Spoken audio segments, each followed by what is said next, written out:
Hello friends, ഒരിക്കൽ കൂടി നമസ്കാരം. മറ്റൊരു പ്രധാനപ്പെട്ട ടോപ്പിക്കാണ് നമ്മൾ ഇന്ന് ഡിസ്കസ് ചെയ്യുന്നത്. നമുക്കറിയാം, കോവിഡ് സമയം മുതൽ ചൈനയുടെ സമ്പദ് വ്യവസ്ഥ വളരെ ഗുരുതരമായിട്ടുള്ള പ്രശ്നങ്ങളെ കൂടെ കടന്നുപോയിക്കൊണ്ടിരിക്കുകയാണ്.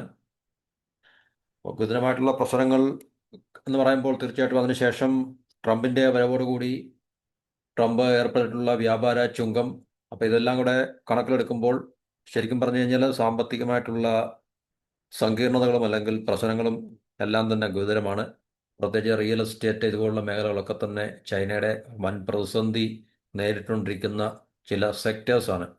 അപ്പോൾ അങ്ങനെയുള്ള പ്രതിസന്ധിയിൽ കൂടെ കടന്നു പോകുമ്പോൾ നമുക്ക് ഇപ്പോൾ മനസ്സിലാക്കാൻ സാധിക്കുന്നത് ചൈനയിലെ ഉന്നത വിദ്യാഭ്യാസമുള്ള യുവാക്കളൊക്കെ തന്നെ ഗവൺമെൻറ് ജോലിക്കായിട്ട് പരക്കം പായുകയാണ് എന്നാണ് നമുക്ക് മനസ്സിലാക്കാൻ കഴിയുന്നത്. അതായത് ഏകദേശം കേരളത്തിൽ ഇങ്ങനെയാണല്ലോ, കാരണം കൂടുതൽ ആൾക്കാർക്കും ഒരു ഗവൺമെൻറ് ജോലി ലഭിക്കുക അല്ലെങ്കിൽ ഒരു ഗവൺമെൻറ് ജോലിയിൽ എത്തിച്ചേരുക എന്നുള്ളതാണല്ലോ ഒട്ടുമിക്ക നമ്മളുടെ ഗ്രാജുവേറ്റ്സിൻ്റെയും അല്ലെങ്കിൽ ബിരുദധാരികളുടെയൊക്കെ തന്നെ ഒരു ലക്ഷ്യം അല്ലെങ്കിൽ ജീവിത ഉദ്ദേശം എന്ന് പറഞ്ഞു കഴിഞ്ഞാൽ. അപ്പോൾ അതുപോലൊരു മോഡൽ ചൈനയിലും ഇപ്പോൾ ആയിട്ടുണ്ട് അല്ലെങ്കിൽ ആയി വരുന്നു എന്നുള്ളതാണ് നമുക്ക് മനസ്സിലാക്കാൻ കഴിയുന്നത്. എന്നുവെച്ചാൽ സർക്കാർ ജോലിക്ക് വേണ്ടി ആൾക്കാർ കൂടുതൽ ശ്രമിക്കുന്നതിൻ്റെ കാരണം പ്രൈവറ്റ് മേഖലയിലെ പല സെക്ടറുകളിലും ജോലി സാധ്യത കുറയുന്നതായിട്ടാണ് റിപ്പോർട്ട് ചെയ്യപ്പെടുന്നത്. അപ്പോൾ അതിൻ്റെ ഫലമായിട്ടാണ് ഇപ്പോൾ ഗവൺമെൻറ് സെക്ടറിലേക്ക് വിദ്യാഭ്യാസമുള്ള അവിടുത്തെ യുവാക്കൾ അല്ലെങ്കിൽ ജോബ് സീക്കേഴ്സ് ഇപ്പോൾ ലക്ഷ്യം വെക്കുന്നത്. സമ്പദ് വ്യവസ്ഥയിൽ പ്രശ്നങ്ങളുണ്ട്, ഇല്ലെന്ന് പറയുന്നില്ല. അത് പ്രത്യേകിച്ച് കോവിഡ് മുതൽ ഇങ്ങോട്ട് സ്റ്റാർട്ട് ചെയ്തതാണ്. അപ്പോൾ അതിൻ്റെ ഒരു അടിസ്ഥാനത്തിൽ അവിടുത്തെ യുവജനങ്ങളുടെ തൊഴിൽ താല്പര്യങ്ങൾ എന്ന് വെച്ചാൽ, തൊഴിൽ താല്പര്യം എന്ന് പറയുമ്പോൾ പബ്ലിക് സെക്ടറിലേക്ക് പോകണോ, പ്രൈവറ്റ് സെക്ടറിൽ തന്നെ കണ്ടിന്യൂ ചെയ്യണോ, അല്ലെങ്കിൽ പ്രൈവറ്റ് സെക്ടറിൽ ജോലി നോക്കണോ, പ്രൈവറ്റ് സെക്ടറിൽ ഗവൺമെൻറ് സെക്ടറിൽ ജോലി നോക്കണോ എന്നുള്ള ആ ഒരു പ്രവണതയ്ക്ക് ഒരു മാറ്റം വന്നിട്ടുണ്ട്. കൂടുതൽ ആൾക്കാരും ഗവൺമെൻറ് ജോബ് അല്ലെങ്കിൽ ഗവൺമെൻറ് സെക്ടറിലേക്ക് ജോലിക്കായിട്ട് ശ്രമിക്കുന്നതായിട്ടാണ് നമുക്ക് മനസ്സിലാക്കാൻ കഴിയുന്നത്. നേരത്തെ അറിയാം, പ്രൈവറ്റ് സെക്ടർ ചൈന സാമ്പത്തികമായിട്ട് വൻ പുരോഗതി പ്രാപിച്ചുകൊണ്ടിരുന്ന കാലഘട്ടത്തിൽ പ്രൈവറ്റ് സെക്ടർ അവിടെ ഭയങ്കരമായിട്ട് തഴച്ചു വളർന്നുകൊണ്ടിരിക്കുന്ന ഒരു കാലഘട്ടത്തിൽ പൊതുവെ നമുക്കറിയാം എല്ലാ തരം ആൾക്കാരുടെയും ശ്രദ്ധാകേന്ദ്രം എന്ന് പറഞ്ഞാൽ സ്വകാര്യ മേഖലയായിരുന്നു. ഉയർന്ന ശമ്പളമുള്ള തൊഴിലുകൾ ലഭിക്കാനുള്ള സാധ്യത ഇവിടെ ഉണ്ടായിരുന്നു. അപ്പോൾ അവരിലൊക്കെ തന്നെ ഇപ്പോൾ പ്രൈവറ്റ് സെക്ടറിനെ വിട്ടിട്ട് സർക്കാർ ജോലിക്ക് വേണ്ടി അല്ലെങ്കിൽ സർക്കാർ ജോലിക്ക് പിന്നാലെയാണ് പോകുന്നതെന്നാണ് റിപ്പോർട്ടുകൾ പറയുന്നത്. അപ്പോൾ അത് അവിടുത്തെ ഒരു സമ്പദ് വ്യവസ്ഥയിലെ ഒരു ക്രൈസിസ് ആണ് ഇപ്പോൾ സൂചിപ്പിക്കുന്നത്. സ്വകാര്യ മേഖലയിൽ പല സെക്ടറുകളിലും പ്രൈവറ്റ് കമ്പനീസ്, കോർപ്പറേഷൻസ് ഒക്കെ തന്നെ ജോലിക്കെടുക്കുന്ന അല്ലെങ്കിൽ പുതിയതായിട്ട് ജോലിക്കെടുക്കുന്ന ആൾക്കാരുടെ എണ്ണം കുറയ്ക്കുകയോ അല്ലെങ്കിൽ ടോട്ടൽ ഇത് വേണ്ടാന്ന് വെക്കുകയോ ചെയ്തു. അതിൻ്റെ അടിസ്ഥാനത്തിൽ പ്രൈവറ്റ് സെക്ടറിലെ ജോബ് ഓപ്പർച്യൂണിറ്റീസ് ഒക്കെ വല്ലാതെ കുറഞ്ഞിട്ടുണ്ട്. ആ കുറവിൻ്റെ ഒരു വെളിച്ചത്തിലാണ് ഇപ്പോൾ തീർച്ചയായിട്ടും ഇതുപോലുള്ള ഒരു പലായനം, പ്രൈവറ്റ് സെക്ടറിൽ നിന്ന് പബ്ലിക് സെക്ടറിലേക്ക് ഒരു പലായനം ഇപ്പോൾ കണ്ടു തുടങ്ങുന്നത്. അതായത് അത് സൂചിപ്പിക്കുന്നത് കഴിഞ്ഞ അടുത്ത സമയത്ത് അവിടുത്തെ ആനുവൽ സിവിൽ സർവീസ് എക്സാമിന് വേണ്ടി 3.7 മില്യൺ ആപ്ലിക്കൻസ് രാജ്യം മൊത്തം, ചൈന മൊത്തം, അതായത് ഏകദേശം 37 ലക്ഷത്തിന് മുകളിൽ ആൾക്കാർ അല്ലെങ്കിൽ യുവാക്കളാണ് ഈ പറഞ്ഞ സിവിൽ സർവീസ് എക്സാമിന് വേണ്ടി. ഏകദേശം 38,100 വേക്കൻസികൾ മാത്രമേ ഉള്ളായിരുന്നു. അതിൽ 100-ൽ ഒരാൾക്ക് മാത്രമേ കിട്ടാനുള്ള സാധ്യത ഉള്ളൂ എന്നിരിക്കെ തന്നെ ഇത്രയും ആൾക്കാർ അല്ലെങ്കിൽ ഇത്രയും എഡ്യൂക്കേറ്റഡ് യൂത്ത്സ് ഇതിനുവേണ്ടി അപ്ലൈ ചെയ്ത് ചൈനയുടെ ചരിത്രത്തിൽ തന്നെ ഒരു വലിയൊരു, എന്താണ് പറയുന്നത്, ഒരു ശ്രദ്ധേയമായിട്ടുള്ള കാര്യമായിട്ടാണ് പറയുന്നത്. അപ്പോൾ അതിൻ്റെ അടിസ്ഥാനത്തിലാണ് ഈ ഒരു റിപ്പോർട്ട് നമുക്ക് മനസ്സിലാക്കാൻ സാധിക്കുന്നത്. അപ്പോൾ സ്വകാര്യ കമ്പനികളെ വിട്ടിട്ട് നമുക്കറിയാം, നമ്മുടെ രാജ്യത്തും അല്ലെങ്കിൽ നമ്മുടെ സംസ്ഥാനത്തും ഒക്കെ ആൾക്കാർ പൊതുവെ ഗവൺമെൻറ് ജോബ്സ് എന്തുകൊണ്ട് പ്രിഫർ ചെയ്യുന്നു എന്ന് ചോദിച്ചു കഴിഞ്ഞാൽ അതിന് ഏറ്റവും പ്രധാനപ്പെട്ട ഒരു ജോബ് സെക്യൂരിറ്റിയാണ്, പിന്നെ പെൻഷൻ ഇല്ലേ, അങ്ങനെയൊക്കെയുള്ള വിഷയങ്ങൾ ഉള്ളതുകൊണ്ട് വർക്ക് ലൈഫ് ബാലൻസ്. കാരണം ഈ പ്രൈവറ്റ് സെക്ടറിലെ പോലെ 10ഉം 12ഉം അല്ലെങ്കിൽ 14 മണിക്കൂറൊന്നും ജോലി ചെയ്യേണ്ട ആവശ്യമില്ല. കൃത്യമായിട്ടുള്ള ടൈമിംഗ് ആണ്.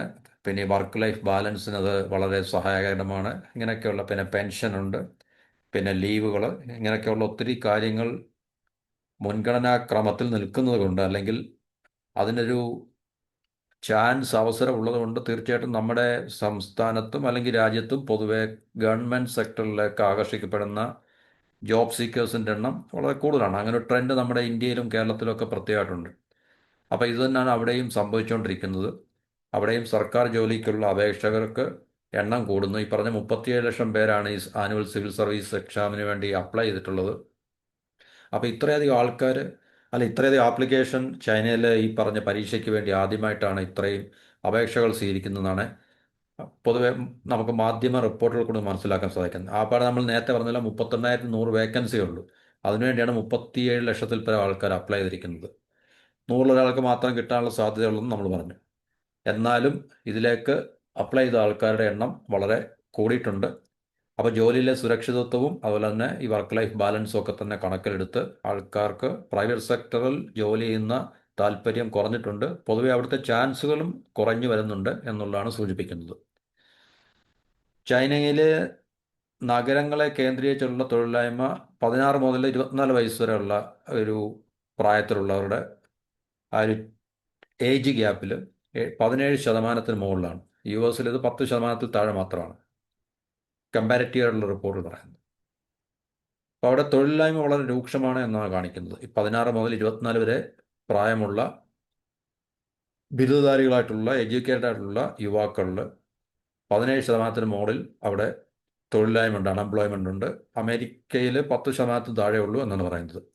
ചൈനയിലെ ഏകദേശം 500 മുൻനിര കമ്പനികൾ കഴിഞ്ഞ വർഷം മാത്രം 3,14,000 തൊഴിലാളികളെയാണ് വെട്ടിക്കുറച്ചത്. അപ്പം എന്തുകൊണ്ട് ഇങ്ങനെയുള്ള ലേ ഓഫ് നടക്കുന്നു എന്ന് ചോദിച്ചു കഴിഞ്ഞാൽ, നമുക്കറിയാം ആ സെക്ടറിലുള്ള അല്ലെങ്കിൽ ആ കമ്പനിയുമായിട്ട് ബന്ധപ്പെട്ട മേഖലയിൽ തൊഴിൽ സാധ്യത വളരെ കുറഞ്ഞത് കൊണ്ടാണ് എന്നുള്ളതാണ്.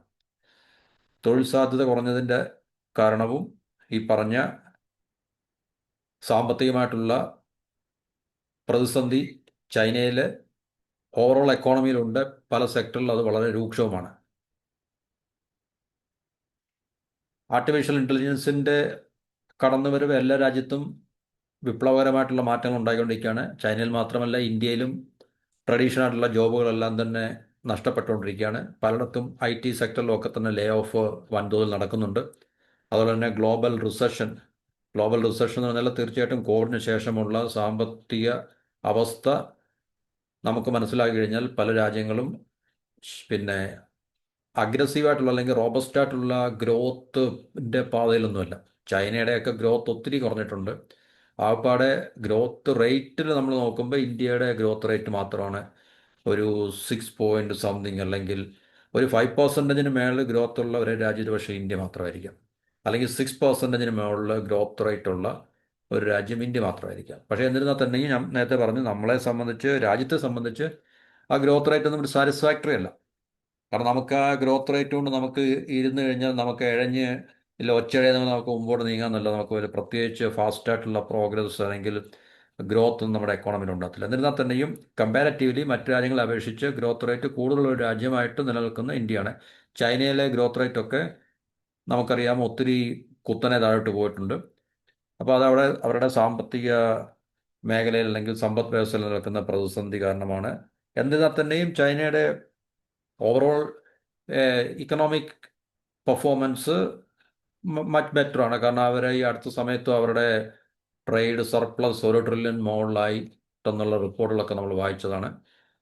അത് ഹിസ്റ്റോറിക്കലി ലോക രാജ്യങ്ങളുടെ ചരിത്രത്തിൽ തന്നെ ആദ്യമായിട്ടാണ് അങ്ങനെയൊക്കെ ഉള്ളൊരു കാര്യം നമ്മൾ കഴിഞ്ഞ കുറച്ച് ദിവസം മുമ്പ് പത്രങ്ങളിൽ അല്ലെങ്കിൽ റിപ്പോർട്ടുകൾ നമ്മൾ വായിച്ചാണ്. എന്നിരുന്നാൽ തന്നെയും ചൈനയുടെ സമ്പദ് വ്യവസ്ഥയുടെ വളർച്ച ഇന്ത്യക്കാളിലൊക്കെ ഇപ്പോൾ താഴെയാണ്. കാരണം കഴിഞ്ഞൊരു പുറമോട്ട് നമ്മൾ നോക്കിക്കഴിഞ്ഞാൽ 2 ദശാബ്ദത്തിന് മുകളിലായിട്ട് അവർക്ക് 10% മുകളിൽ ആവറേജ് ഗ്രോത്ത് റേറ്റ് ആ മൊമെൻ്റ് അവർ മെയിൻറ്റെയിൻ ചെയ്തു പോയ ഒരു എക്കോണമി ആയിരുന്നു. അങ്ങനെയാണ് ചൈനയ്ക്ക് ഇത്രയും റാപ്പിഡായിട്ടുള്ള എക്കണോമിക് ഗ്രോത്ത് ഒക്കെ ഉണ്ടായെന്നുള്ള കാര്യങ്ങളൊക്കെ നമ്മൾ മനസ്സിലാക്കിയതാണ്. അപ്പം അങ്ങനെയുള്ളൊരു അപ്വേർഡ് ട്രാജക്ടറിയിലാണ് ഇപ്പോൾ ചൈന താഴേക്ക് പോയിക്കൊണ്ടിരിക്കുന്നത്. അതിന് പല കാരണങ്ങളായിട്ട് പറയുന്നത് ഈ പറഞ്ഞ കോവിഡിൻ്റെ സമയം മുതലുള്ള സാമ്പത്തിക റിസഷനും സപ്ലൈ ചെയിനിനകത്തിലൊക്കെ വന്നുള്ള ഡിസ്റപ്ഷനും, പിന്നെ ട്രംപ് വന്നതിന് ശേഷം ഉള്ള ട്രംപിൻ്റെ രണ്ടാമത്തെ വരവിൽ, ആദ്യത്തെ വരവിൽ തന്നെ ട്രംപ് ചൈനയെ മാത്രം ടാർഗറ്റ് ചെയ്ത് ടാരിഫൊക്കെ ഏർപ്പെടുത്തിയിട്ടുണ്ടായിരുന്നു.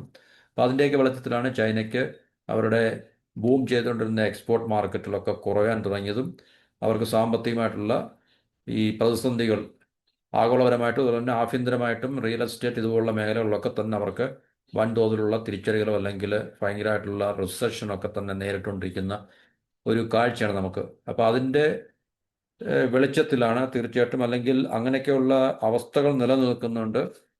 തീർച്ചയായിട്ടും പ്രൈവറ്റ് കോർപ്പറേറ്റ് സെക്ടറിലെ ജോബ് ഓപ്പർച്യൂണിറ്റീസ് ഒക്കെ വളരെ കുറയുന്നുണ്ട്.